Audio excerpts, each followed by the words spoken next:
Ito, maingay na to eh. Di ba? Maingay siya. Tagalog tayo. Maingay to eh. Parang ang tunog nito, parang connecting rod ang tunog. So, wag mo nang bibiyakin i-overhaul. Kasi ito yung nagiging problema. Ayan o, maluwag lang siya o. Ayan o. Luwag lang yung tornilyo. Oo, ayan o. Ito, maluwag o. Oo. Ayan o. Ayan, maluwag ang tunog. Wala man ibang problema kay FCN man lang. Oo, wala. Hindi naman connecting rod ang problema. Ayan o, tatlo, maluwag o. Buti, naresultahan ka agad, ano? Oo. Kasi kung sa iba, bibiyakin agad yan. Hindi. Kung napabayaan mo yan, ito masisirain yan o. Stator coil o. Yan, masisira yan. Hindi pa naman nasira. Hindi pa naman nasira. Kasi naagapan. Kung hindi mo naagapan yan, sigurado yan, bibili ka pa rin ito. Kasi pag natanggal yung bolt na yan, pag natanggal yan, Tama sa sasabit yan dito sa stator. O. Yun, dun siya masisira.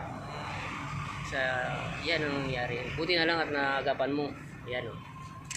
Tatlong bolt o, maluluwag o. Yan o. Yun lang.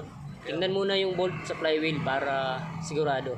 Pagka mahigpit, saka na lang i-overhaul kung talagang overhaul. Kasi ang tunog nito, na mga bolt na maluwag na to, parang connecting rod ang sira nito. Parehas ang tunog niyan eh.